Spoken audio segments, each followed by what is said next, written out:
Тоқтатыңдар өңкей кәпірлер. Адам баласын бұлайша қорлау деген не жауыздық? Ақырған арыстанның үндей болып шыққан дауыстан селк еткен жөйттер бір сәт іркілді. Күндей күркіреген дауыстың шеттен емес, байлаулы Сүлейменнен шыққан іле шала ұққан олардың бірі. Үйелеген бұқадай болып жатқан сорлы неме, қызға жаның ашып жатыр ма? Қазір өзіңде өлесің.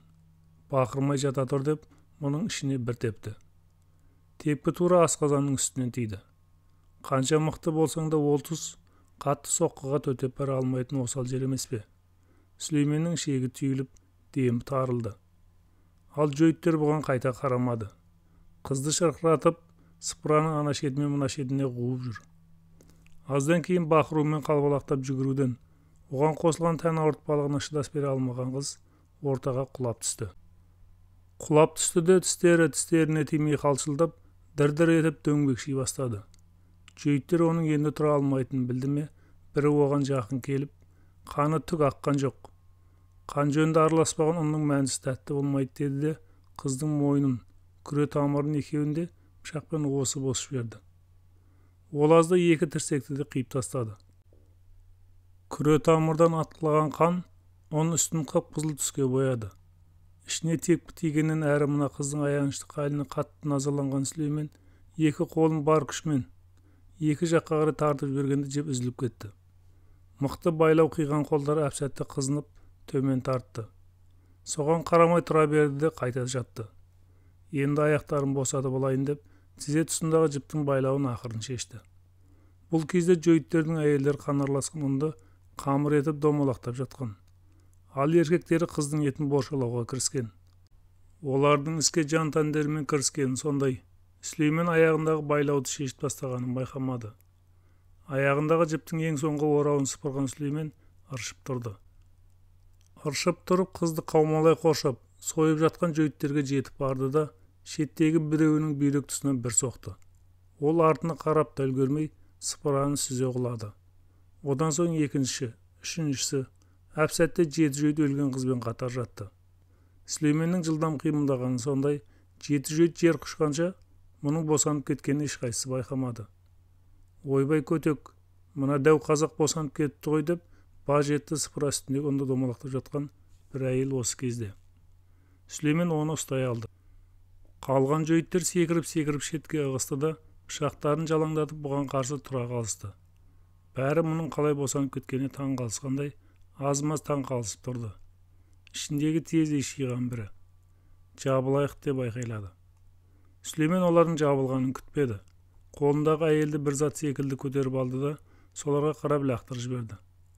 Әйел көлденеңнен ұшып барып аналарға тигенде, қатарласқан жөйттердің 3-4-еуі шалқасына түсті. Қалғандары есікке қарай қашты. Бұл құлағандарға жетіп барып, тұрасап қашуға әрекеттенген біреудің желкесінен бірі ұстап, екінші қолымен басынан періп қалды. Жөйт бірден сылқ етті. Бірақ оны жібермеген күй көтеріп алып, жерде жатқандарды бір ұрды. Жатқандар өлмесе де өлердей болды. Бағаналы бер тұла бойындағы жиналған ашудың әсерінен оларды бір-бір соғып алды. Жатқандардың бірі әйел екен. Оны ұрмады. Сен қатын бері кел деп, оның шашынан тартып тұрғызды. Әйел сорлы қалш-қалш деді. Қорқпа, сені өлтірмеймін. Маған шығар есікті көрсет. Сүлеймен әйелдің шашын жібермеген күй алға итермеледі. Жаңа ғана жөйттер адам сойған кең бөлменің бір шетінде киізбен жабылған есік бар екен. Әйел үн-түнсіз солай жүрді. Ол жерден өткесін қап-қараңғы қуыспен біраз жүрді. Одан соң жоғары көтерілді. Бір кезде қуыс тарыла түсті де, алдағы әйел қолымен сипаланып бірдеңені ысырып қалғанда жарқырап дала көрінді. Әйелдің әлгі сыпырып ашқаны да киіз екен. Кіреберіс тесікті сонымен тымшалап қойған екен. Бұл қай жер деді Сүлеймен сыртқа шыққасын. Ескі қорғанның орны ғой, шаһар алыста ма? Ана өзен жағалап жүрсеңіз, демде жетесіз. Ол қай өзен? Салар өзені ғой. Жаңа қашқан жөйттер қайда кетті? Бір жерге тығылып қалған шығар. Бекаба осында ма? Жоқ, ол кісінің үңгірі бос судың бойында. Сүлеймен айналаға көз тастады. Жан-жақтың бәрі төбешік болып үйілген ескі тамдардың орны. Шетте айналы ескі қорғанның үйілген қалдығы көрінеді. Табан астында ескі қыштардың сынықтары шашылып жатыр. Сұм жөйттер адам жейтін орынды құп тапқан екен. Жүр, маған шаһарға баратын жолды көрсет. Әйел алды. Сүлеймен артта жүріп, 20 қадамдай өткенде алдыңғы үйіндінің тасасынан бір еркек шыға келіп оң жаққа қашты. Сүлеймен әйел тасай салып қуып берді. Анау желаяқ екен. Бұл оған жете алмасын білді де, бір қыштың сынығын ала оған лақтыра ұрды. Қыш қашқынның тура жон арқасына тиіп бет-бетінен түсті. Сүлеймен жүгіріп барып шап берді. Өлтірмең, өлтірмең. Қызды әкелген мен емес деп жалынды ол. Өлімнен қорқасың ғой тағы. Жаңағы қыз өлімнен қорқпады деймісің? Басыңды жұлып алайын ба сенің деп, ұрайын деген оймен қолын көтеріп тұрып, сабыр сақтады. Айтқанымның бәріне жауап берсең өлтірмеймін. Сұраңыз, білетіннің бәрін айтамын. Мені шаһарға қарай алып жүр. Сұрайтынымды жолай сұраймын. Сүлеймен оның артқы етегінен ұстап алды. Екеуі ескі қорғанның үйіндісінен асып түсіп, өзен жағасындағы жалғыз аяқ жолға түсті. Бұл жерде қашаннан бері адам жейсіңдер? Мен бұлардың қатарында бала кезден бармын. Сол уақыттан бері осында адам әкеп жейміз. Осы сөзі үшін Сүлеймен оны мыжғылап тастағысы келді. Бірақ бәрін біліп алайын деген оймен өзін өзі тежеді. Адам жеусендерге кәсіп пе? Қай ұлтсыңдар өздерің? Бәрің осы жердің адамдарына ұқсайсыңдар ғой. Біздің түбіміз Бұхара жақтан. Осыдан қанша жыл бұрын екенін білмеймін. Бір кездері Бұхара ханы біздің адам жейтін қауымды қырып салған екен. Содан аман қалған бір топ аталарымыз бас сауғалап осында қашып келіпті. Солардан өрбіген біздер де адам жеуді жалғастырып келеміз. Өкімет білмей ме бұларыңды? Білуін біледі ғой. Бірақ бізді ұстауы қиын. Қайбір жылы біраз туыстарымыз ұсталып қалған. Оларды қайтты. Көбісі ату жазасына кетті. Ал қалғандарын итжеккенге айдап жіберді. Сендерді ата салу аз. Өздерің адамды қалай сойсаңдар, сендерді де солай сойып қинап өлтіру керек. Осы келе жатқан жеріңде қазықтай қағасылайын ба деп, Сүлеймен тістене қолын көтерді. Жөйт қолдарымен басын қорғаштап төмен бұқты. Сұмның жәнінің тәттісін қара тағы. Адам жеусендерге не үшін кәсіп болып жүр? Күнде жесеңдер бір күн Ташкендегі әйелдер мен жас балалардан түк қалмайтын шығар. Өзіне әзірше таяқ тимейтін білген Жөйт бойын тіктеді. Біз адамдарды күнде жей бермейміз. Әр ай жаңарғанда біздің қауымның құрбандық мерекесі болады. Құрбандыққа адам шалып етін жейміз. Сүлейменнің жыны тағы қозды. Етін жейміз дегенін естігенде Жөйтті қалай бір ұрғанында өзі байқамай қалды. Етпеттей құлап түскен оны көтеріп тұрғызды да сілкіп-сілкіп жіберді. Реңі қып-қу болған ананың аздап жаны кірді. Содан бір-екі рет зорға дегенде терең тыныстады. Ұрмаңызшы енді. Мерекелеріңді адам жемей өткізсеңдер болмай ма? Адам еті тәтті болады. Әсіресе семіз әйелдер мен жас қыздардың еті. Білмеймін, үйреніп қалғанымыздан шығар. Әйтеуір соған аңсарымыз ауатта тұрады. Адам етіне аңсарыңды аудырған тәбетіңді біраздан кейін өз қаныңды ішіп басатын боласың. Әзірше әңгімеңді айта бер. Жейтін адамдарыңды қай жақтан ұрлап әкелесіңдер? Кейде шаһарға таяу ауыл-ауылдардан ұрлаймыз. Ал көбінен Ташкендегі базарлардан әкелеміз. Қайтып. Үлкендерден сәл көз жазып қалған балаларды жылы сөзбен, болмаса тәтті мәнпәси беріп алдап, үлкендеулерін аңдып жүріп оңашада қапыда бас алып, ұрып талдырамыз. Ұрлаудың түрі көп қой. Көктем мен жазда шаһарға қаңғып кеп қалатын долылар да бізге кейде көмектеседі. Тіпті олардың кейбір уақыттарда өз балаларын да сатып жіберетін кездері болады. Қазір Шымкент жақтан ауып кеп жатқан аш қазақтарда бізге жүдә оңай олжа боп жүр. Адамдарды дәл сол мерекенің алдында ұстайсыңдар ма? Қай кезде болса да ұрлай береміз. Жаңа өзіңіз болған үңгірдің ішінде қуыс-қуыс бөлмелер көп. Мерекеге дейін ұрлағандарды сол жерде бағамыз. Оларды қашырмай қайтып ұстайсыңдар. Қол аяқтарын байлап қоямыз да, содан соң оларға көбінесе қан көбейтетін шөптің қайнатпа суын береміз. Соятын адамның қаны көп болса соғұрлым жақсы. Қазір сені тура милицияға апарып өткізем. Бәріңнің көздеріңді құртсын. Жоқ. Милиция сендерді жеңіл-желпі жазамен соттап жіберуі мүмкін. Абақтыдан келген соң кәсіптеріңді тағы жалғастырып, талай адамның түбіне жетесіңдер. Одан да барлықтарыңның көздеріңді өзім құртам. Бірінші сенен бастаймын. Жоқ, бұл да болмайды екен. Егер сені өлтіріп қойсам, басқа жөйттерді таба алмай қалам.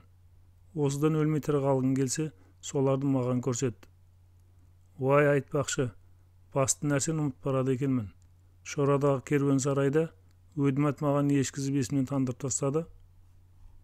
Сізге Меңдуана мен Когнардың қайнатпасы қосылған судан арнайы палау пісірді. Шайды де сол қайнатпадан демдеп өзіңізге беріп отырды. Ондайдан пісірілген тамақпен демдеген шайды ішкен адам түк білмей ұйықтап кетеді. Мені үңгірге қалай жеткіздіңдер? Түнді күттік. 7-8-іміз жабылып арбаға зорға салдық.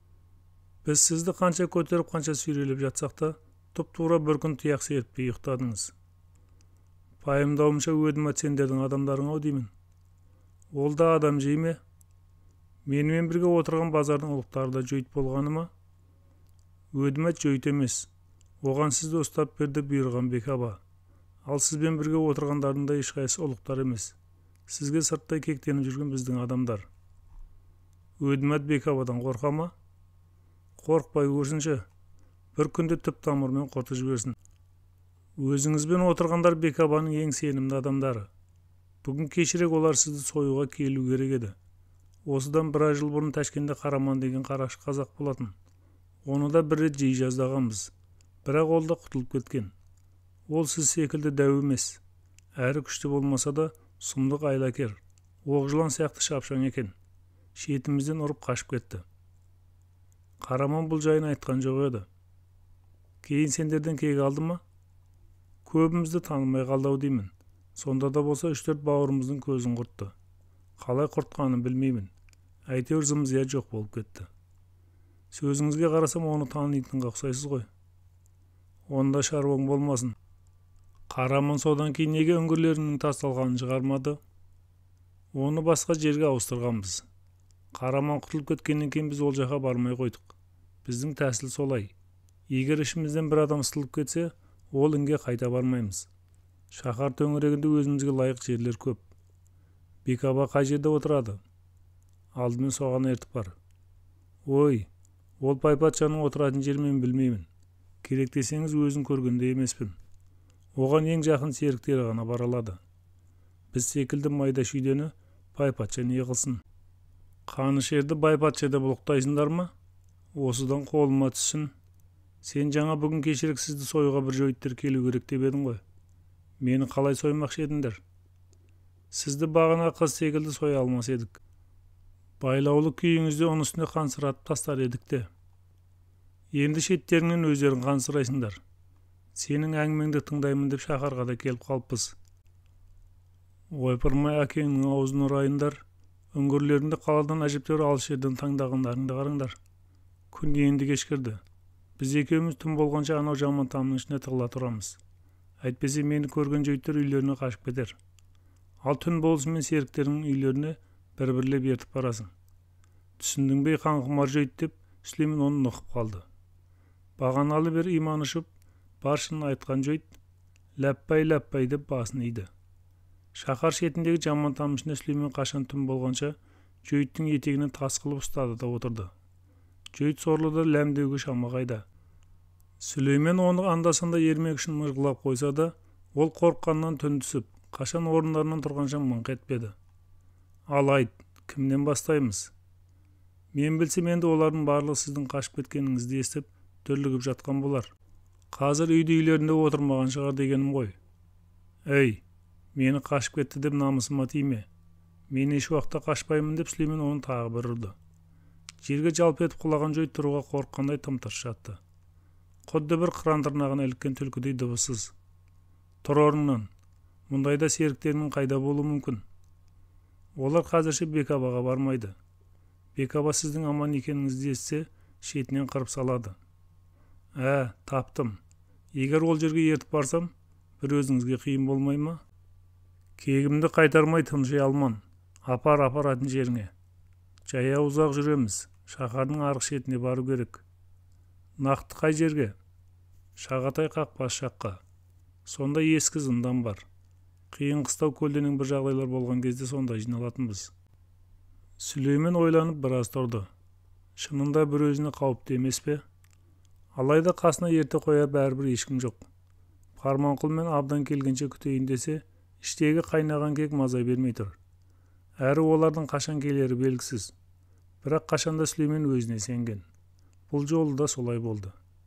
Шағатай қақпаға дейін көп болса 2 сағат жүреміз. Түн ішінде біреу бізге ат берер деймісің? Түс алға. Жөйтті алдына салған Сүлеймен түн ішінде Ташкеннің қиқы-жиқы көшелерінің бірінен соң бірінен өтіп, шаһардың батыс жағындағы кең алапқа шықты. Бұл алап көне шаһардың орны.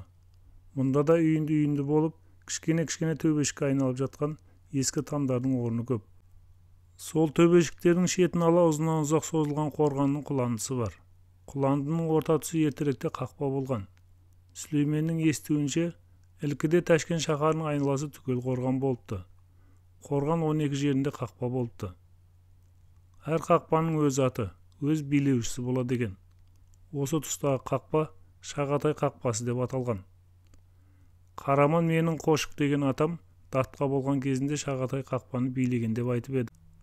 Қақпаның астында ұзынан ұзақ созылған жертөлесі көп дегенде де сонда айтқан. Сол әңгіме есіне түскен Сүлеймен жанындағы Жөйттен сұрады. Серіктерің тығылатын жер ескі қақпа астындағы жертөле ме? Онда жертөле бар екенін қайдан білдіңіз? Әлде мұнда бұрын болған ба едіңіз? Сен қарсы сұрақ қоймай айтқаныма жауап бер. Әйтпесе, иә, мекеніміз сол жерде ғой. Оған кірер есікте қарауылдыра ма? Әлбетте, онсыз болмайды емес пе? Бағаналы бер сенің атыңды да сұрамаппын. Ныспың кім еді өзіңнің? Уақит. Әке шешең өзіңді ұсақ итке ұқсатып атыңды дөп қойған екен. Қап, кеше өдімәт Құдайға шақырып жатыр дегенде ештеңені ойламай, қонышымнан үнемі тастамай жүретін дәу қанжарымды да ұмытып жүре беріппін-ау. Бағана ана жерде жатқан сендердің біреулеріңнің де пышақтарыңды іле шықпағанымды қарашы. Ай өкінгенмен пайда жоқ енді. Қазір жертөледе қанша адам отыруы мүмкін? Бүгінгі мерекеміздің быт-шытын шығардыңыз. Ендеше тобымыздағы бас көтеретіндеріміздің бәрі сонда болса керек. Оларда пышақтан басқа қару бола ма? Басқа қарудың не қыламыз біз? Жүр, кіре берсе есікті көрсет. Уақит кішкене төмпешіктерді айнала жүріп, жартылай құлаған қорғанның қасына тоқтады. Мына қорғанның басына шығып, одан соң төменге түсуіміз керек. Баста. Жартылай құлаған қорғанның төбесі жайпақ екен. Біраз жүргеннен кейін ескі қыш баспалдақпен төмен түсті. Төмендегі көне дуалдың түбі үлкен тесік. Уақит зып беріп тесіктен өтіп кетті. Сүлеймен одан айылып қаламын ба деп, жалма-жан оның артынан тесікке ұмтылды. Тесіктен өте бергенде қақ төбесінен ауыр соққы тиді. Бір қолмен шүйдесін ұстап, екінші қолмен жертіріп жандармен шықынып, тесіктен өте шықты. Осы кезде соққы тағы бір тиді. Ұрып жатқанның кім екенін білмесе де, оң жағында тұрғанын сезген бұл, аса шапшаңдықпен тұрасап сол жаққа атылды. Сәтін салғанда дуал түбінде жасырынған қаскөй қолына оңай іліге кетті. Ұрып тұрған Уақит екен. Жыны қозған Сүлеймен оны бір ұрып жазым етті. Осы мезетте артқы тұстан өзара сөйлескен кісілердің дауыстары естілді. Дауыстар бірте-бірте жақындап келеді. Сүлеймен жанындағы үлкен үйіндінің тасасына тығылды. Рахманды айта береді. Дәу қазақ ол жерден бағана құрып кеткен шығар. Үңгірге барғанда не қыламыз енді деді келе жатқандардың бірі. Бағана алды-артымызға қарамай қаша беріппіз ғой. Қанша адамымыздың майып болғанда білмейміз. Кеше айттым сендерге. Сол пәлені ұйықтап жатқанда сойып тастайық деп деді екіншісі. Сүлеймен Жөйттердің әңгімесі өз туралы екенін білді. Қаннен қаперсіз сөйлескен екеу тесік тұсына жақындады. Олардың бірі тесіктен өту үшін еңкейе бергенде, Сүлеймен артындағысының шекесінен бір қойды. Ақ деуге шамасы болмай, жерге көрсеткен оның дыбысынан тесіктен өтпек болғаны, бұрылып қараған сәтте оны да бір соққымен жерге жабыстыра салды. Бірақ кейінгісін өліп қалмасын деп қатты ұрмады. Сонда да болса ол есім бір ауықтан кейін жиды. Сендердің әрқайсыңды тергеп жататын менде уақыт жоқ. Қазір тұрда шыққан індеріңе мені ертіп бар. Анау сорлының таңданысында шек жоқ. Дегенмен Сүлеймен оны сөйлетпеді. Содан Жөйт бір ауыз сөз айтпаған күйі Сүлейменді жертөленің кіреберісіне алып кетті. Іште қанша адам бар? 10 шақты. Қалғандарың қайда? Барымыз осы ғой мұндағы. Қалғандарымыз бос су үңгіріндегі Бекабаның маңында. Ал қатындарымыз қазір мұнда жоқ. Бұл жердегі басшы кім? Рахман. Қандай мәселені кеңесіп отырсыңдар? Сіздің көзіңізді жоюға ақында. Менен бұрын өздерің жойыласыңдар. Рахмандар отырған жерге дейін қанша есік? Қазір тіке 15 қадамдай төмен түсеміз. Одан сәл алға жүрген соң оңға қарай бұрылып, кішкене баспалдақпен жоғары көтерілеміз. Содан сол жаққа кететін ұзақтау айналма дәлізбен біраз жүріп, тағы төменге түсетін баспалдаққа жетеміз. Сол баспалдақ мереке өтетін, яғни біз адам жейтін үлкен бөлмеге апарады. Оған жеткенше қараңғы бөлмелермен жүреміз бе? Өзіміз жиналған кезде жүрер жолдың әр тұсында шам қойып қоямыз. Себебі жолдан жаңылысып қалмауымыз керек. Неге десеңіз, тіке түсіп, алға жүрген соң жертөле 3 бөлікке бөлінеді. Оның 2 бөлігінде қанша қуыс бар екені белгісіз. Әрі онда ордалы жыландар көп. Бірақ бері қарай шықпайды. Баратын жерімізге жету үшін оң жаққа қарай бұрылғанымызда тек сол жақтағы дуалды жағалай жүру ләзім. Өйткені оң жақпен жүрсеңіз, көз алтау үшін бетін қамыспаумен жауып, аздап топырақ сеуіп қойған ұраға түсіп кетесіз. Бір түссеңіз ол жерден шығу жоқ.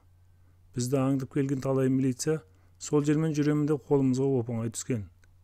Кішкене баспалдақпен жоғары көтеріліп, айналма дәлізбен өткенде, оң жақтағы дуалға денені немесе қол тигізбеу қажет. Онда төбеден сарт етіп түсіп, адам денесіне қадалатын ағаш қадаларға байланған жіптердің ұштары ілінген қазықтар бар.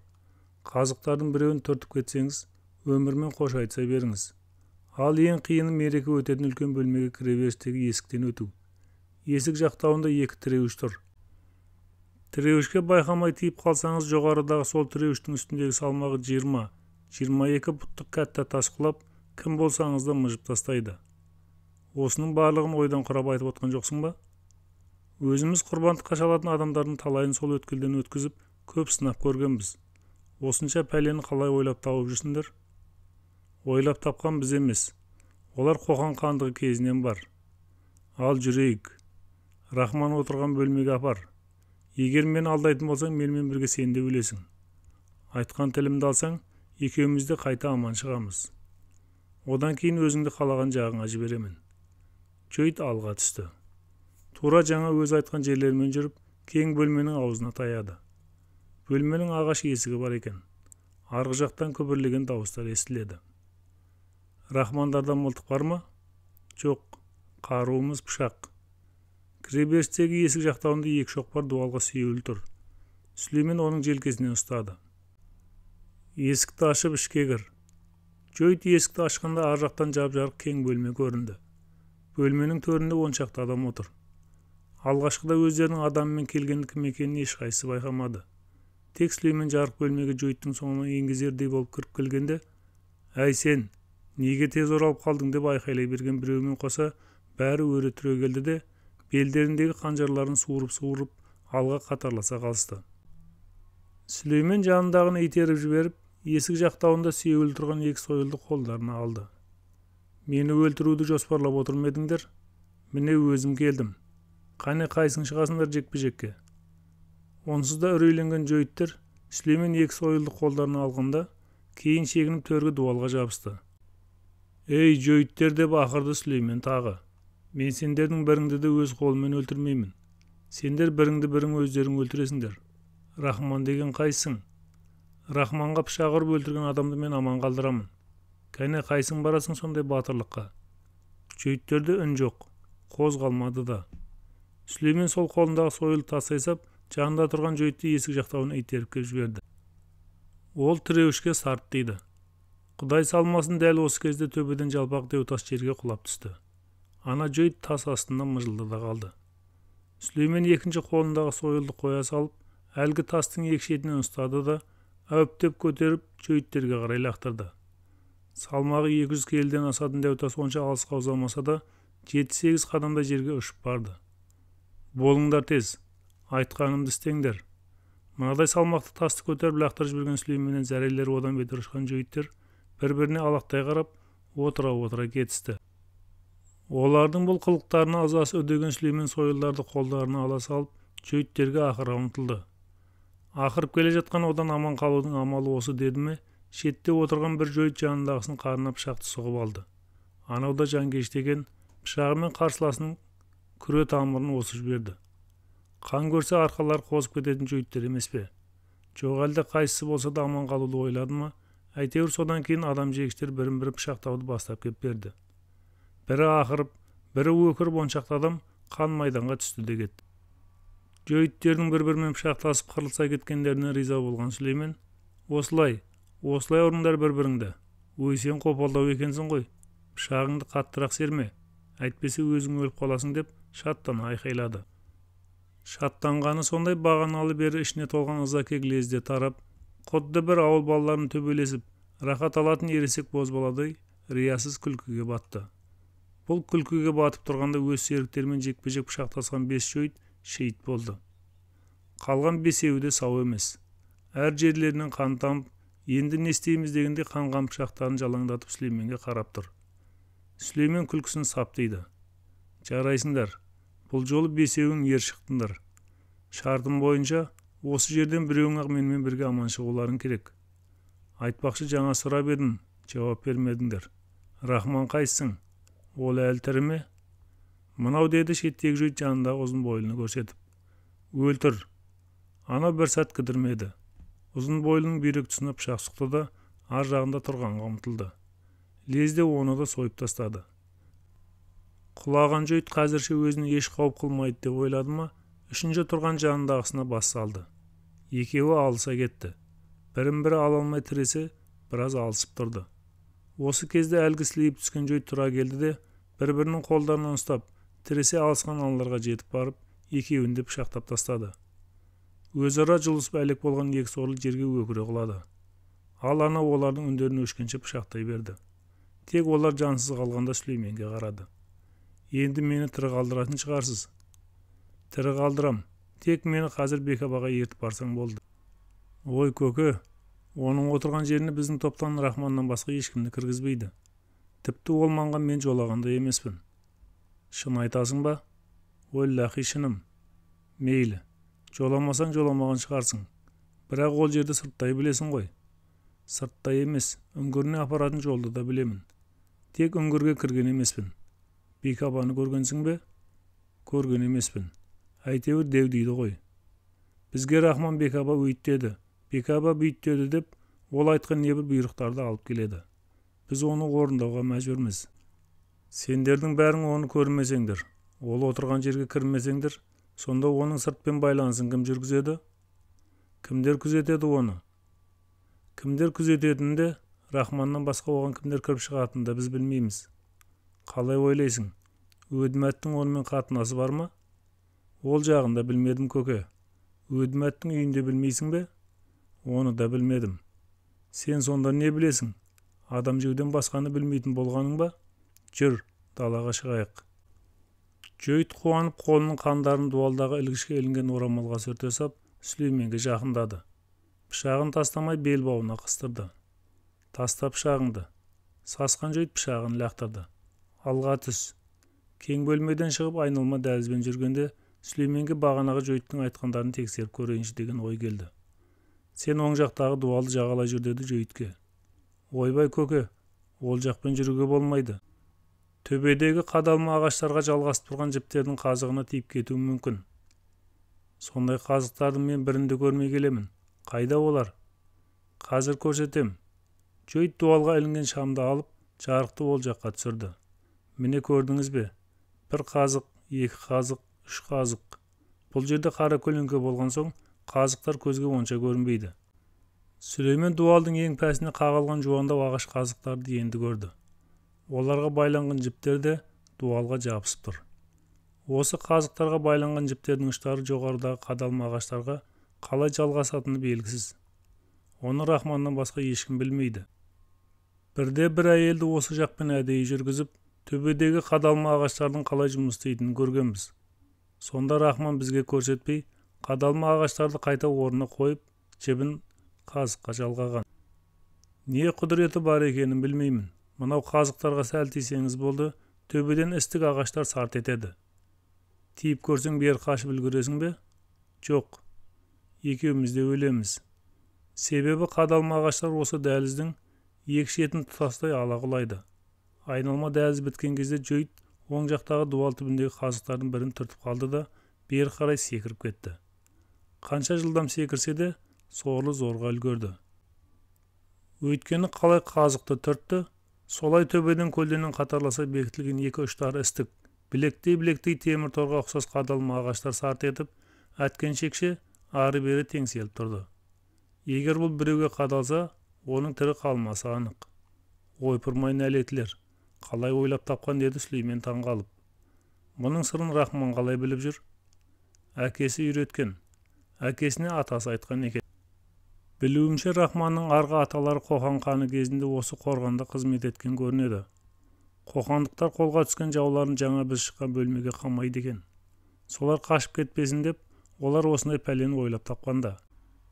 Екеуі тағы бір баспалдақпен төмен түсіп, жертөленің 3 бөлікке бөлінетін тұсына келді. Сыртқа шығу үшін қалай жүруіміз керек?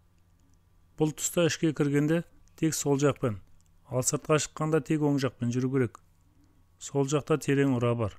Сіз осы жертөледегі жолдарды жақсы білесіз ау деймін. Әлде біреу айтты ма? Сүлеймен жауап бермеді. Оң жақпен келе жатты да Джойд сол жаққа итеріп қалды. Джойд сорлы айқайлап та үлгере алмады. Табан астындағы топырақ опырылып түсті де өзі төменге күміп берді. Ай, неге итердіңіз? Дауыс сонау алыстан естіліп, ұра ішінде жаңғырып біраз тұрды. Соған қарағанда ұра өте кең, әрі ұзын болса керек. Джойдтердің айтқандарының бәрі дәл екеніне көз жеткен Сүлеймен, неге екені белгісіз ұраға құлаған ана сорлыға жаны ашып кетті. Әй, өзің тірімісің? Майып болған жоқсың ба деп айқайлады оған опырылған тесікке үңіліп.